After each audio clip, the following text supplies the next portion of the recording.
நம்ம இந்த Japanese சீரீஸான my home ஹீரோவை தான் வந்து பார்க்க போகிறோம். யாரெல்லாம் வந்து நோபடியும் தி ஹிஸ்ட்ரி ஆஃப் வைலன்ஸை வந்து பார்த்துருப்பீங்கன்னு தெரியல. ஸோ அந்த மாதிரியான கதை தான் வந்து இதை பார்த்துருந்தா நான் சொல்லும் போதே வந்து இந்த கதை என்னன்னு சொல்லிட்டு உங்களுக்கு புரிஞ்சிருக்கும். சரி வாங்க எபிசோடுக்குள்ளே போயிடலாம்.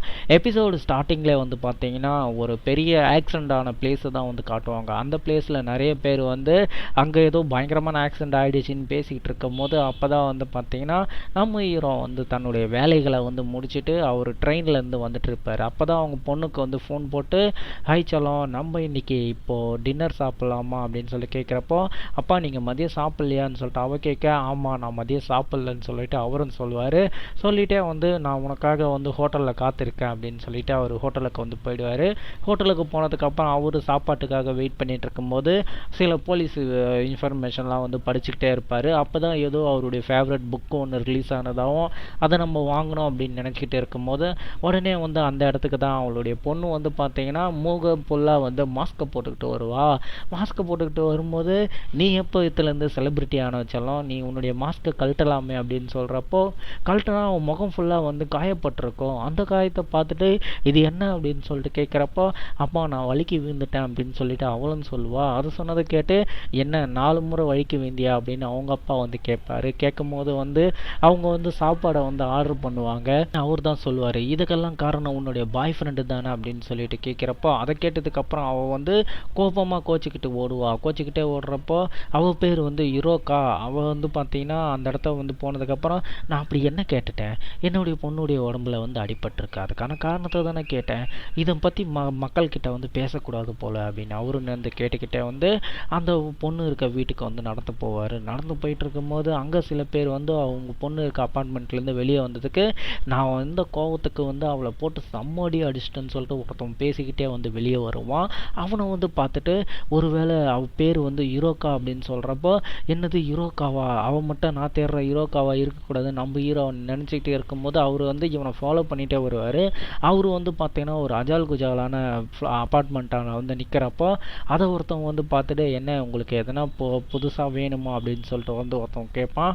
நான் அந்த மாதிரி ஆள் இல்லைடா என்னை விட்றா அப்படின்னு சொல்லிட்டு வந்து அவர் சொல்கிறப்ப உடனே வந்து நம்ம ஏன் வெளியே நின்று பேசணும், நம்ம போய் ப்ரைவேட்டாக பேசலான்னு சொல்லிட்டு நம்ம ஹீரோ கையை பிடிச்சி வந்து ஒருத்தன் இழுத்துட்டு போவான். அதான் அவன் சொல்லுவான், என்ன தைரியம் இருந்தால் நீ என்னுடைய பசங்களே வந்து நீ ஃபாலோ பண்ணிட்டு வருவடான்னு சொல்லிட்டு நம்ம ஹீரோ தூக்கி போயிட்டு ஒரு இடத்துல போட்டு அடின்னு அடித்து, நீ மட்டும் இந்த விஷயத்த போலீஸ்கிட்ட சொன்னா உன்னுடைய நியூடான ஃபோட்டோவை நான் வந்து நெட்டில் பப்ளிஷ் பண்ணிவிடுவேன்னு சொல்லிட்டு அவனை வந்து பார்த்தீங்கன்னா ஒரு ஃபோட்டோ எடுத்துக்கிட்டு நம்ம ஹீரோ வந்து அடித்து போட்டு அவன் பாட்டுன்னு அப்படியே கிளம்பி போயிட்டே இருப்பான். அப்போ தான் நம்ம ஹீரோ வந்து தன்னுடைய காயத்தெல்லாம் வந்து குணப்படுத்திக்கிட்டு ஒரு ப்ரௌசிங் சென்டர்கிட்ட போயிட்டு அவர் உட்காந்து அவங்களுடைய ஒய்ஃபுக்கு வந்து கால் பண்ணுவார். நான் வந்து நைட்டு வேலை வந்து நிறைய இருக்குது, நான் இன்றைக்கி நைட்டு வந்து வீட்டுக்கு வரமாட்டேன், நீ கொஞ்சம் ஜாக்கிரதையாக இருன்னு சொல்லிட்டு அவர் ஃபோனை கட் பண்ணுறப்போ அங்கே இருக்க அவங்க ஒய்ஃபு தான் வந்து அப்படியே சரின்னு சொல்லிட்டு போவாங்க. அப்போ தான் அவங்களுக்கு பக்கத்தில் வந்து ஒரு சிடி ஒன்று இருக்கும். அந்த சிடி வந்து பார்த்தீங்கன்னா அவர் வந்து பார்த்தீங்கன்னா கொஞ்ச நாளைக்கு முன்னாடி அவர் பிறந்தநாள் வந்திருக்கும். அந்த பிறந்த நாளைக்காக வந்து அவங்க அதான் அவங்க பொண்ணு வந்து பார்த்தீங்கன்னா ஒரு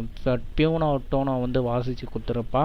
அந்த டோனை வந்து பார்த்தீங்கன்னா அதே டோனை பணத்துக்கு காரணமாக வந்து அவள் வந்து $30 மில்லியன் வந்து சேல் பண்ணியிருப்பா. ஸோ அந்த $30 சேவ் பண்ண ஆடியோவை தான் இவர் வந்து எப்போதும் வந்து கேட்டு தன்னுடைய பொண்ணுடைய ஆதங்கத்தை வந்து தீர்த்துப்பார். அப்படியே வந்து நம்ம ஹீரோ வந்து பார்த்தீங்கன்னா மறுநாள் காலையில் அந்த ஹீரோக்காவுடைய வீட்டுக்கு வந்து போயிட்டுருப்பார். ஹீரோக்காவுடைய வீட்டுக்கு போய் அவருடைய டோரை வந்து ஓப்பன் பண்ணுறதுக்கு வேலை என்கிட்ட ஸ்பேர் கீ இருந்ததுனால வந்து இதை நான் ஓப்பன் பண்ணிட்டேன்னு சொல்லிட்டு அவர் என்ன பண்ணுவார்னா அப்படியே உள்ளே போவார்.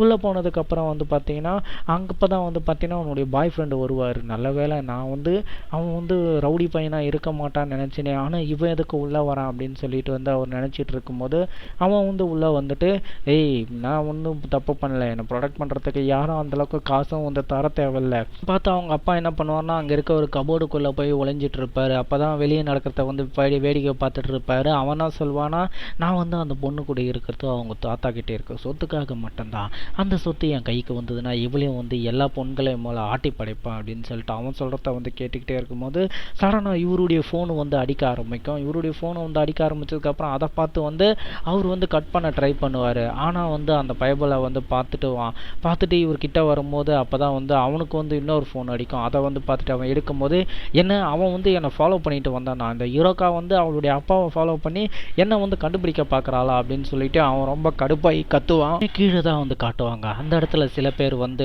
மேலே அவன் போயிருக்கான், அவனுக்கு என்ன ஆச்சுன்னு சொல்லிட்டு வந்து போய் பாருங்க, அது மட்டும் இல்லை அவங்க அப்பாவை வந்து இவனை ஃபாலோ பண்ணிட்டு இருந்தார், அதையும் என்ன போய் பாருங்க அப்படின்னு சொல்கிறப்போ உடனே அந்த ஃப்ளாட்டுக்கு தான் அவன் வந்து யுரோக்காவுடைய அம்மா வருவாங்க. யுரோக்காவுடைய அம்மா வரும்போது அவங்கள வந்து அதே ரூமுக்குள்ளே வந்து கதவு திறந்துட்டு உள்ளே பார்த்தா யுரோக்காவுடைய அந்த பாய் ஃப்ரெண்டை வந்து இவர் கொலை பண்ணிட்டு இருப்பாரு. சின்ன ஃப்ளாஷ்பேக்கில் வந்து பார்த்தீங்கன்னா, நீ தானே யுரோக்காவுடைய அப்பா, என்னையாண்டா வந்து ஃபாலோ பண்ணிட்டு வர அப்படின்னு சொல்லிட்டு வந்து ஃபோன்லாம் விசாரிச்சுட்டு இருக்கும்போது, என்னுடைய பொண்ணு உனக்காக வந்து கபோர்டில் ஏதோ கிஃப்ட் வச்சிருக்கலாம், அதை ஓப்பன் பண்ணி பாருன்னு சொல்கிறப்போ உடனே இவர் என்ன பண்ணுவார்னா, இவனை நேரடியாக நம்ம அட்டாக் பண்ண முடியாது, மறுமுகமாக தான் அட்டாக் பண்ணணும்னு சொல்லிட்டு வந்து உடனே பீரோவுக்கு அந்த கபோர்டுக்குள்ளேருந்து குதிச்சு அவர் வந்து அடித்து தூக்கி போட்டுருவான். தூக்கி போட்டதுக்கப்புறம் பக்கத்தில் இருந்து பார்த்தீங்கன்னா அந்த சைனீஸ்லாம் வந்து பார்த்தீங்கன்னா சமைக்கிறதுக்காக ஒரு குக்கர் வச்சுருப்பாங்களே, ஸோ அந்த குக்கராலே வந்து பார்த்தீங்கன்னா இவனை அடித்து கொன்னுடுவார். அதை வந்து பார்த்துட்டு நீங்கள் வந்து இதை செல்ஃப் டிஃபெண்டுக்காக தானே பண்ணியிருக்கீங்க, இவனை வந்து அப்படி இல்லைனா இவன் வந்து உனக்கு கொலை பண்ணியிருப்பான் தானே அப்படின்னு சொல்லிட்டு அவங்க அம்மா வந்து எந்த ஒரு உணர்ச்சி இல்லாமல் வந்து அசால்ட்டாக வந்து கேட்பாங்க. டேய் என்னடா நடக்குது இங்கே ஒரு கொலை நடந்திருக்கு, அவங்க வந்து அசால்ட்டாக விசாரிச்சுக்கிட்டுறத வந்து பார்த்தா எனக்குனும் வேறு மாதிரி இருக்குது. சரி அப்படியே வந்து பார்த்தீங்கன்னா அவங்க ஆட்கள் தான் வெளியே நின்று உள்ளே வந்து யுரோக்காவுடைய அம்மா மட்டும்தான் போயிருக்காங்க. உள்ளே அவங்க அப்பா வந்து இருக்கிற மாதிரி அந்த அடையாளமே தெரியல.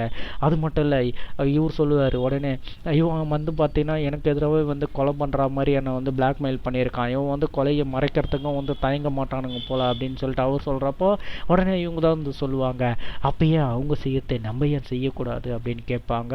போடுறா டூஸ்ட்டை கீழே இருக்க வேனில் தான் இன்னொருத்தி ஒருத்தவங்க வந்துட்டு இருக்கா அப்படின்னு சொல்கிறப்ப அப்போ தான் யுரோக்காவும் அந்த இடத்துக்கு வந்துட்டு இருப்பா. அவளை வந்து பார்த்துட்டு அவன் வந்து கதவு திறந்துட்டு உள்ளே போகிறப்போ உடனே அவங்க அப்பா அம்மா இருக்கிறத வந்து பார்த்துட்டு, அம்மா அப்பா நீங்கள் என்ன இங்கே பண்ணுறீங்க அப்படின்னு கேட்குறப்ப, நான் வந்து இங்கே படியில் வரும்போது உன்னுடைய பாய் ஃப்ரெண்டை பார்த்தேன், அவன் தான் என் மூஞ்சில் இப்படி பண்ணிட்டான் அப்படின்னு சொல்லிட்டு அவர் வந்து சொல்லுவார். சொன்னதுக்கப்புறம் வந்து அவனை பற்றி தப்பாக வந்து பேசாதீங்க, அவன் வந்து மாறிடுவான்னு நினைக்கிறேன்னு சொல்லிட்டு இவ வந்து அழுவத்தை வந்து பார்த்துட்டு, செல்லம் நீ எதுவும் வருத்தப்படாத அப்படின்னு சொல்லிட்டு அவங்களும் சொல்லுவாங்க. அவங்களும் சொல்லிட்டுக்கப்புறம் சரி நான் இப்போ பாத்ரூம் போய் ஃப்ரெஷ் ஆகிட்டு வரேன் அப்படின்னு சொல்லிட்டு அவர் சொல்கிறப்ப உடனே அவர் தான் சொல்லுவார், நான் வந்து பார்த்தோன்னா இன்னும் பாத்ரூமை வந்து க்ளீன் பண்ணல, நீ இங்கே இரு அப்படின்னு சொல்லிட்டு அவர் பாத்ரூமில் போய் நின்றுக்கிட்டு, சரி செல்லவா நம்மளுடைய வீட்டுக்கு போகலாம் அப்படின்னு சொல்லிக்கிட்டு வந்து அவங்க அம்மா வந்து அப்பா வந்து க்ளீன் பண்ணி முடிப்பார், நம்ம அதுக்கப்புறம் வரலான்னு சொல்லிட்டு அவங்க அம்மா வந்து அவளை வந்து கூட்டிக்கிட்டு வந்து அவர் போவார். போனதுக்கப்புறம் நம்ம ஹீரோ தான் வந்து பாத்ரூமில் ஒளிஞ்சிக்கிட்டு இவங்க பேசுறதெல்லாம் வந்து கேட்டுக்கிட்டு இருப்பான். கேட்டுக்கிட்டே வந்து கொஞ்சம் ஃபீல் பண்ணுவான். ஃபீல் பண்ணதுக்கப்புறம் வந்து இவங்க 2 பேரும் வெளியே போனதுக்கப்புறம் உடனே இவன் என்ன பண்ணுறதுன்னு தெரியாமல் முடிச்சுட்டு இருக்கும் போது வெளியே நின்று இந்த ஆட்கள் வந்து பார்த்தீங்கன்னா உள்ளே வரத்துக்காக கதவு வந்து திறப்பாங்க. அப்போ தான் கேட்பாரு, அந்த லேடியும் அவங்க பொண்ணும் வெளியே போனதுக்கப்புறம் அந்த லேடி யார்கிட்ட உள்ளே பேசிகிட்டு இருந்தாங்க அப்படின்னு சொல்லிட்டு கேட்குறப்போ இவங்க கதவு திறந்துக்கிட்டு வந்து எல்லா ரூம்பையும் வந்து செக் பண்ணிக்கிட்டு இருப்பாங்க. அப்போ தான் வந்து பார்த்தீங்கன்னா அந்த வில்லனுடைய அப்பாவை காட்டுவாங்க. அவர் வந்து இன்னொருத்தவங்ககிட்ட, நீ வந்து கொலை பண்ணும்போது என்ன நினைப்ப, அந்த பாஸ் கேட்குறப்ப அந்த பாஸுக்கு இருக்கிறவன் தான், நான் செய்கிற கொலையை வந்து எந்த ஒரு விட்னஸும் இல்லாமல் வந்து நான் அழிச்சிடுவேன் அப்படின்னு சொல்கிறப்போ உடனே அவருக்கு வந்து ஒரு கால் வரும். அந்த காலை இவன் வந்து வேறு வாய்ஸில் வந்து அட்டன் பண்ணிவிட்டு, ஓ நீங்கள் எங்கள் பாஸ் கிட்ட பேசணுமா இருங்க அப்படின்னு சொல்லிட்டு வந்து அவனே என்ன பண்ணுவான்னா வேற ஒரு காலை வந்து அவர் பாஸ் கிட்ட கனெக்ட் பண்ணுற மாதிரி கனெக்ட் பண்ணி அதில் ஒரு வாய்ஸில் வந்து பேசுவான். ஒழுங்கு மரியாதை என்னுடைய பணம் வந்து திரும்பி வந்துடணும், அப்படி வரலன்னா உன்னோட உயிரை வந்து எடுத்துருவான் அப்படின்னு சொல்லிட்டு அவன் வந்து ஃபோனை பேசிட்டு வந்து கட் பண்ணுவான். கட் பண்ணும்போதே வந்து நீங்கள் என் பாஸ் கிட்ட பேசிட்டீங்களா, அதுக்கு லைனை ஓகேன்னு சொல்லிட்டு வந்து இவனை வந்து இந்த லைனை கட் பண்ணுவான். இப்படியே இவனுக்குள்ளே எத்தனை பர்சனாலிட்டி இருக்கணும் என்று தெரியல. அப்போ தான் வந்து அவனுடைய சின்ன ஃப்ளாஷ்பேக் வந்து சொல்லுவான், என்னுடைய பாஸ் என்னை வந்து பயங்கர அடிப்பையாக வந்து நடத்தினார், அதனால் வந்து என்னுடைய ஒய்ஃப் என்னை வந்து விட்டுட்டு போயிட்டா, எனக்கு இருக்கிற ஒரே ஒரு இது மட்டும் என்னுடைய பை மட்டும்தான், அவனுக்கு ஏதாச்சும் ஆச்சுன்னா நான் எதுவுமே வந்து பண்ண மாட்டேன், எல்லாரையும் வந்து கொன்னுடுவேன், அவன் வந்து என்னதான் தப்பு பண்ணாலும் சரி அவன் வந்து உயிரோடு இருந்தால் ஆகணும் அப்படின்னு சொல்கிறப்போ அப்போ தான் வந்து நினைக்கிறாங்க, அப்படியேப்பட்ட பாஸுடைய ஆளையே வந்து நம்ம ஹீரோ வந்து கொண்டு இருக்கானே, இப்போ என்ன நடக்க போகுதுன்னு சொல்லிட்டு தெரியலையே. சரி இதோடு வந்து இந்த எபிசோடை வந்து முடிக்கிறாங்க. சின்ன விஷயம், அந்த பாஸுடைய ஆள் வந்து பார்த்தீங்கன்னா அந்த பாத்ரூமை போய் திறக்கிறான். இதோடு வந்து இந்த எபிசோடை முடிக்கிறாங்க. வேறு ஒரு எபிசோடோட சந்திக்கிறேன். என்னுடைய எக்ஸ்பிளேஷன் பிடிச்சிருந்தா மறக்காமல் சப்ஸ்கிரைப் பண்ணுங்கள். Lots of love guys. Thank you to வாட்சிங்.